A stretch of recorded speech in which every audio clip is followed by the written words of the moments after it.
નિમંત્રણ આપું છું. जय सोमनाथ। कार्यक्रम में उपस्थित गुजरात के मुख्यमंत्री श्री भूपेंद्र भाई पटेल, प्रदेश भारतीय जनता पार्टी के अध्यक्ष और संसद में मेरे साथी श्री CR पाटिल जी, गुजरात सरकार में मंत्री पूर्णेश मोदी, अरविंद रयाणी, देवाभाई मालम, जूनागढ़ के सांसद राजेश चुडासमा, सोमनाथ मंदिर ट्रस्ट के अन्य सदस्यगण, अन्य महानुभाव, देवियों और सज्जनों, भगवान सोमनाथ की आराधना में हमारे शास्त्रों में कहा गया है, भक्ति प्रदानाय कृपा अवतीर्णम तम सोमनाथम शरणम प्रपद्ये। यानी भगवान सोमनाथ की कृपा अवतीर्ण होती है, कृपा के भंडार खुल जाते हैं। पिछले कुछ समय से जिस तरह यहां एक के बाद एक विकास कार्य हो रहे हैं, ये सोमनाथ दादा की ही विशेष कृपा है। मैं इसे अपना सौभाग्य मानता हूं कि सोमनाथ ट्रस्ट से जुड़ने के बाद मैं इतना कुछ होते हुए देख रहा हूं।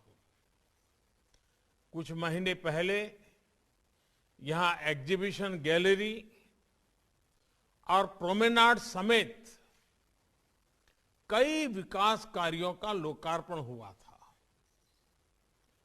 पार्वती मंदिर की आधारशिला भी रखी गई थी और आज सोमनाथ सर्किट हाउस का लोकार्पण भी हो रहा है। मैं इस महत्वपूर्ण अवसर पर गुजरात सरकार को, सोमनाथ मंदिर ट्रस्ट को और आप सभी को हार्दिक बधाई देता हूं। साथियों, ये जब सर्किट हाउस की कमी, एक है अतिथि गृह वो भी दूर, तो बाहर से आने वालों को ठहराने के लिए मंदिर ट्रस्ट पर ही काफी दबाव रहता था। अब ये सर्किट हाउस बनने के बाद, एक स्वतंत्र व्यवस्था बनने के बाद, और वो भी मंदिर के से कोई ज्यादा दूर नहीं है, और उसके कारण मंदिर पर जो दबाव रहता था वो भी कम हो गया। अब वो अपने मंदिर के काम में ज्यादा ध्यान दे पाएंगे। मुझे बताया गया है कि इस भवन को इस तरह बनाया गया है, यहां रुकने वाले व्यक्तियों को सी व्यू मिले, समुद्र दर्शन होते रहे। यानी लोग जब यहां शांति से अपने कमरे में बैठेंगे तो उन्हें समुद्र की लहरें भी दिखेगी और सोमनाथ का शिखर भी नजर आएगा। समंदर की लहरों में, सोमनाथ के शिखर में उन्हें समय के थपेड़ों को चीरकर गौरवान्वित खड़ी भारत की चेतना भी दिखाई देगी। इन बढ़ती हुई सुविधाओं की वजह से भविष्य में दीव हो, गीर हो, द्वारिका हो, बेट द्वारिका हो, इस पूरे क्षेत्र में जो भी यात्री आएंगे, सोमनाथ एक प्रकार से इस पूरे टूरिज्म सेक्टर के क्षेत्र का एक सेंटर पॉइंट बन जाएगा, एक बहुत बड़ा महत्वपूर्ण ऊर्जा केंद्र बन जाएगा। साथियों, जब हम अपनी सभ्यता की चुनौतियों से भरी यात्रा पर नजर डालते हैं तो अंदाज होता है कि भारत सैकड़ों वर्षों की गुलामी में किन हालातों से गुजरा है, जिन परिस्थितियों में सोमनाथ मंदिर को तबाह किया गया और फिर जिन परिस्थितियों में सरदार वल्लभ भाई पटेल के प्रयासों से मंदिर का जीर्णोद्धार हुआ, वो दोनों ही हमारे लिए एक बहुत बड़ा संदेश है। आज आजादी के अमृत महोत्सव में हम देश के अतीत से जो सीखना चाहते हैं, सोमनाथ जैसे आस्था और संस्कृति के स्थल उसके अहम केंद्र हैं।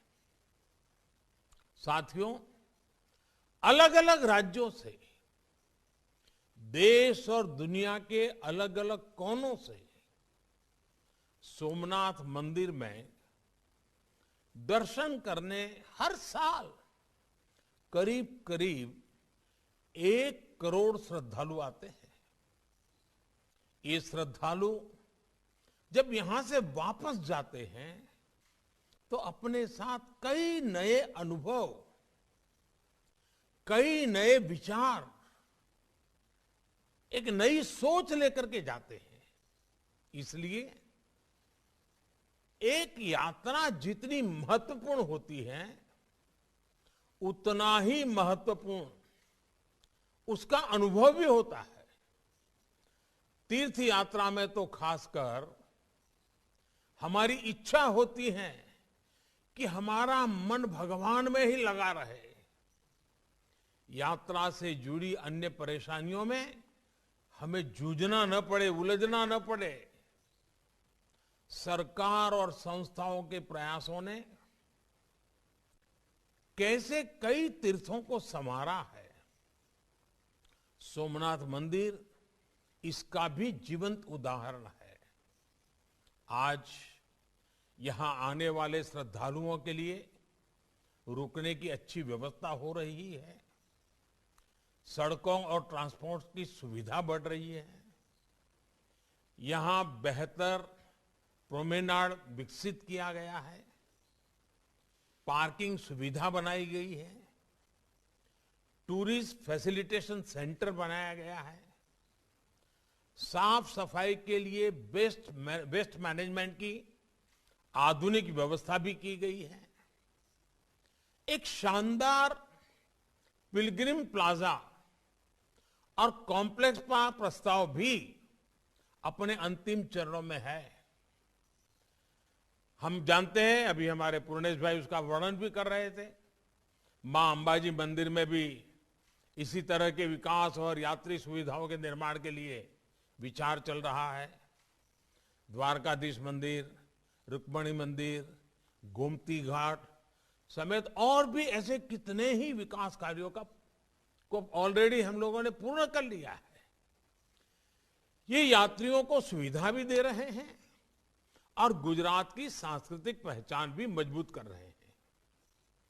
मैं इस उपलब्धियों के बीच गुजरात के सभी धार्मिक और सामाजिक संगठनों को भी इस अवसर पर जरूर साधुवाद देता हूं, कि बधाई देता हूं।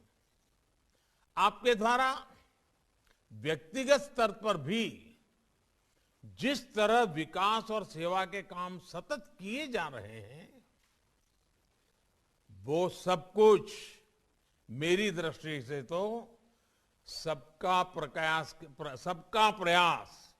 इस सबका प्रयास की भावना के उत्तम उदाहरण है। सोमनाथ मंदिर ट्रस्ट ने कोरोना की मुश्किलों के बीच जिस तरह यात्रियों की देखभाल की, समाज की जिम्मेदारी उठाई, उसमें जीव ही शिव, ये जीव ही शिव के हमारे विचार के दर्शन होते हैं। साथियों, हम दुनिया के कई देशों के बारे में सुनते हैं कि उनकी अर्थव्यवस्था में पर्यटन का योगदान कितना बड़ा है, इसको बहुत प्रमुखता से दर्शाया जाता है। हमारे यहां तो हर राज्य में, हर क्षेत्र में, दुनिया के देशों में, एक एक देश में जितनी ताकत है उतनी हमारे एक एक राज्य में है। ऐसी अनंत संभावनाएं हैं। आप किसी भी राज्य का नाम लीजिए, सबसे पहले मन में क्या आता है? गुजरात का नाम लेंगे तो Somnath, Dwarka, Statue of Unity, Dholavira, Kutch का रण, ऐसे अद्भुत स्थान मन में उभर आते हैं। यूपी का नाम लेंगे तो अयोध्या, मथुरा, काशी, प्रयाग, कुशीनगर, विंध्याचल जैसे अनेकों नाम एक प्रकार से अपने मानस छवि पे छा जाते हैं। सामान्य जन का हमेशा मन करता है कि इन सब जगहों पर जाने को मिले। उत्तराखंड तो देवभूमि ही है। बद्रीनाथ जी, केदारनाथ जी वहीं पर है। हिमाचल प्रदेश की बात करें तो मां ज्वाला देवी वहीं है, मां नैना देवी वहीं है। पूरा पूर्वोत्तर देवी और प्राकृतिक आभा से परिपूर्ण है। इसी तरह रामेश्वरम जाने के लिए तमिलनाडु, पुरी जाने के लिए उड़ीसा, तिरुपति बालाजी दर्शन के लिए आंध्र प्रदेश, सिद्धि विनायक जी के लिए महाराष्ट्र, सबरीमाला के लिए केरला का नाम आता है। आप जिस किसी भी राज्य का नाम लेंगे, तीर्थाटन और पर्यटन के एक साथ कई केंद्र हमारे मन में आ जाएंगे। ये स्थान हमारी राष्ट्रीय एकता का, एक भारत श्रेष्ठ भारत की भावना का प्रतिनिधित्व करते हैं।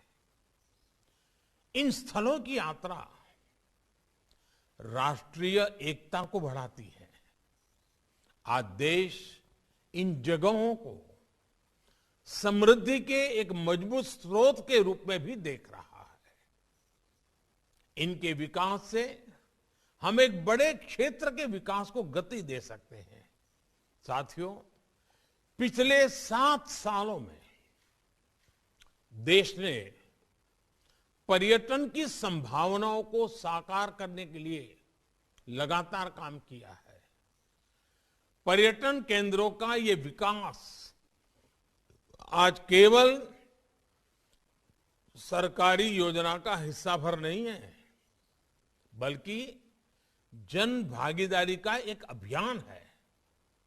देश की हेरिटेज साइट्स, हमारी सांस्कृतिक विरासतों का विकास इसका बड़ा उदाहरण है। पहले जो हेरिटेज साइट्स उपेक्षित पड़ी रहती थी, उन्हें अब सबके प्रयास से विकसित किया जा रहा है। प्राइवेट सेक्टर भी इसमें सहयोग के लिए आगे आया है। इनक्रेडिबल इंडिया और देखो अपना देश जैसे अभियान आज देश के गौरव को दुनिया के सामने रख रहे हैं, पर्यटन को बढ़ावा दे रहे हैं। स्वदेश दर्शन योजना के तहत देश में 15 थीम बेस्ड टूरिस्ट सर्किट भी विकसित किए जा रहे हैं। ये सर्किट न केवल देश के अलग अलग हिस्सों को अपने में जोड़ते हैं, आपस में जोड़ते हैं, बल्कि पर्यटन को नई पहचान देकर सुगम भी बनाते हैं। रामायण सर्किट के लिए उसके जरिए आप भगवान राम के जुड़े जितने भी स्थान हैं, भगवान राम के साथ रामायण में जिन जिन चीजों का उल्लेख आता है, उन सभी स्थानों का एक के बाद एक दर्शन कर सकते हैं। इसके लिए रेलवे द्वारा विशेष रेल भी शुरू की गई है और मुझे बताया गया कि बहुत पॉपुलर हो गई है। एक स्पेशल ट्रेन कल से दिव्य काशी यात्रा के लिए भी दिल्ली से शुरू होने जा रही है। बुद्ध सर्किट देश विदेश के पर्यटकों के लिए भगवान बुद्ध के सभी स्थानों तक पहुंचना आसान बना रहे हैं। विदेशी पर्यटकों के लिए भी वीजा नियमों को भी आसान बनाया गया है, जिसका लाभ भी देश को मिलेगा। अभी कोविड की वजह से कुछ दिक्कतें जरूर है, लेकिन मेरा विश्वास है संक्रमण कम होते ही पर्यटकों की संख्या फिर तेजी से बढ़ेगी। सरकार ने जो वैक्सीनेशन अभियान चलाया है उसमें भी इस बात का विशेष ध्यान रखा है कि हमारे टूरिस्ट स्टेट्स में प्राथमिकता के आधार पर सबको वैक्सीन लगे। गोवा, उत्तराखंड जैसे राज्यों ने तो इसमें बहुत तेजी से काम किया है। साथियों, आज देश पर्यटन को समग्र रूप में होलिस्टिक वे में देख रहा है। आज के समय में पर्यटन बढ़ाने के लिए 4 बातें आवश्यक हैं। पहला, स्वच्छता। पहले हमारे पर्यटन स्थल, पवित्र तीर्थ स्थल भी अस्वच्छ रहते थे। आज स्वच्छ भारत अभियान ने ये तस्वीर बदली है। जैसे जैसे स्वच्छता आ रही है, पर्यटन में भी इजाफा हो रहा है। पर्यटन बढ़ाने के लिए दूसरा अहम तत्व है सुविधा। लेकिन सुविधाओं का दायरा केवल पर्यटन तक ही सीमित नहीं होना चाहिए। सुविधा परिवहन की, इंटरनेट की, सही जानकारी की, मेडिकल व्यवस्था की, हर तरह की होनी चाहिए। और इस दिशा में भी देश में चौतरफा काम हो रहा है। साथियों, पर्यटन बढ़ाने का तीसरा महत्वपूर्ण पहलू है समय। आजकल 2020 का दौर है। लोग कम से कम समय में ज्यादा से ज्यादा स्थान कवर करना चाहते हैं। आज जो देश में हाईवेज, एक्सप्रेसवेज बन रहे हैं, आधुनिक ट्रेन्स चल रही है, नए एयरपोर्ट शुरू हो रहे हैं, उनसे इसमें बहुत मदद मिल रही है। उड़ान योजना की वजह से हवाई किराए में भी काफी कमी आई है। यानी जितना यात्रा का समय घट रहा है, खर्च कम हो रहा है, उतना ही पर्यटन बढ़ रहा है। अगर हम गुजरात को ही देखें तो हमारे यहां बनासकांठा में अंबाजी के दर्शन के लिए, पावागढ़ में कालिका माता के दर्शन के लिए, गिरनार में अब तो रोपवे भी हो गया है, सातपुड़ा में कुल मिलाकर 4 रोपवे काम कर रहे हैं। इन रोपवे के शुरू होने के बाद पर्यटकों की सुविधा में वृद्धि हुई है और पर्यटकों की संख्या में भी बढ़ोतरी देखी जा रही है। अभी कोरोना के प्रभाव में काफी कुछ रुका हुआ है, लेकिन हमने देखा है कि जब स्कूल कॉलेज को जो विद्यार्थी एजुकेशन टूर पर जाते हैं, उन्हें भी ये ऐतिहासिक स्थान बहुत कुछ सिखाते हैं। जब देश भर में ऐसे स्थानों पर सुविधाएं बढ़ रही है तो विद्यार्थियों को भी सीखने समझने में आसानी होगी। उनका देश की विरासत से जुड़ाव भी बढ़ेगा। साथियों, पर्यटन बढ़ाने के लिए चौथी और बहुत महत्वपूर्ण बात है हमारी सोच। हमारी सोच का इनोवेटिव और आधुनिक होना जरूरी है, लेकिन साथ ही साथ हमें अपनी प्राचीन विरासत पर कितना गर्व है, ये बहुत मायने रखता है। हम में ये गौरव भाव है, इसलिए हम भारत से चोरी की गई मूर्तियों को, पुरानी धरोहरों को दुनिया भर में से वापस ला रहे हैं। हमारे लिए हमारे पूर्वजों ने इतना कुछ छोड़ा है, लेकिन एक समय था जब हमारी धार्मिक सांस्कृतिक पहचान पर बात करने में संकोच किया जाता था। आजादी के बाद दिल्ली में कुछ गिने चुने परिवारों के लिए ही नवनिर्माण हुआ। लेकिन आज देश उस संकीर्ण सोच को पीछे छोड़कर नए गौरव स्थलों का निर्माण कर रहा है, उन्हें भव्यता दे रहा है।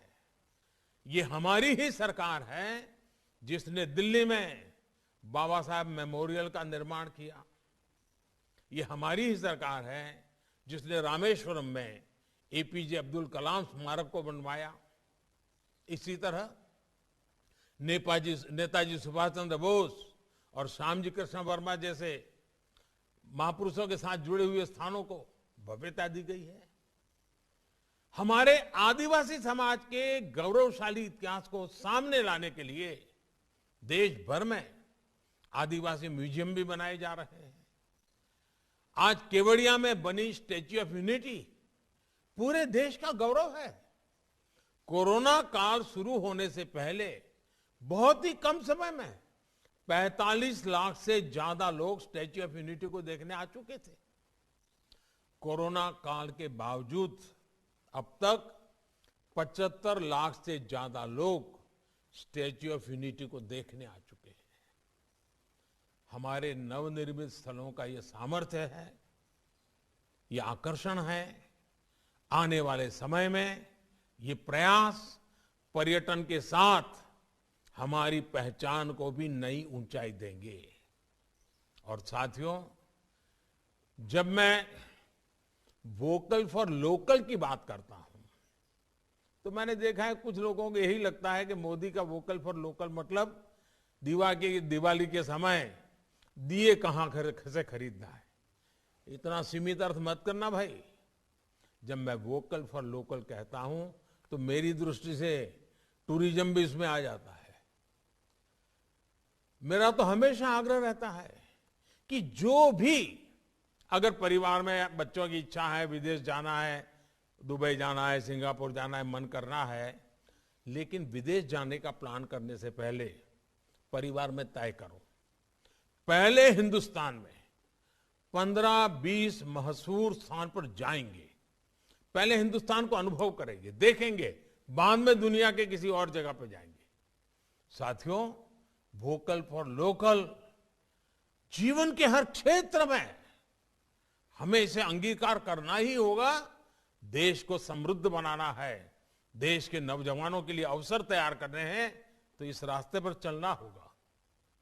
आज आजादी के अमृत महोत्सव में हम एक ऐसे भारत के लिए संकल्प ले रहे हैं जो जितना आधुनिक होगा उतना ही अपनी परंपराओं से जुड़ा होगा। हमारे तीर्थ स्थान, हमारे पर्यटन स्थल इस नए भारत में रंग भरने का काम करेंगे। ये हमारी विरासत और विकास दोनों के प्रतीक बनेंगे।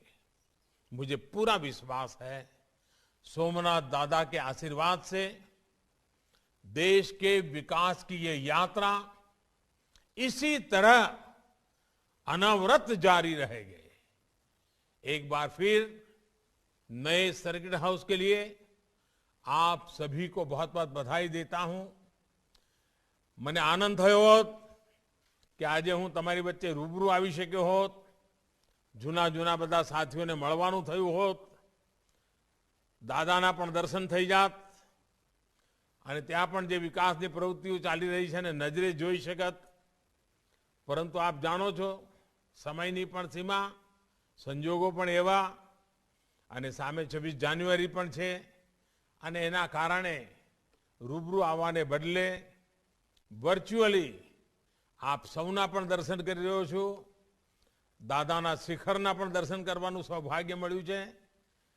આપ સૌને ખૂબ ખૂબ શુભકામનાઓ। बहुत बहुत धन्यवाद। जय सोमनाथ। పనేసియా మెరిడియన్ హాస్పిటల్స్ ప్రతి సామాన్యుడికి అందుబాటులో అంతర్జాతీయ వైద్య ప్రమాణాలతో వైద్యం, 24 గంటల అంబులెన్స్ సర్వీసుతో పాటు అత్యవసర సేవలతో ఏర్పాటైన చికిత్సా విభాగం, మా దగ్గర గుండె సంబంధిత, మూత్రపిండ, కాలేయ, కంటి జబ్బులకు, మోకాళ్ల శస్త్రచికిత్సతో పాటు కోవిడ్-19, బ్లాక్ ఫంగస్ వంటి వైరస్లకు, అన్ని రకాల ఆరోగ్య సమస్యలకు నమ్మకమైన అత్యాధునిక వైద్య చికిత్సను అందిస్తున్న హాస్పిటల్ పనేసియా మెరిడియన్ హాస్పిటల్స్. మీ ఆరోగ్య సమస్య ఏదైనా ఇప్పుడు పరిష్కారం సాధ్యం. సంపూర్ణ ఆరోగ్యం కోసం సంప్రదించండి Panacea Meridian hospitals, opposite Beeramguda కమాన్, RC Puram, Sangareddy district, pin code 502032. సంప్రదించాల్సిన ఫోన్ నెంబర్ 0845524177 మరియు 7893757770.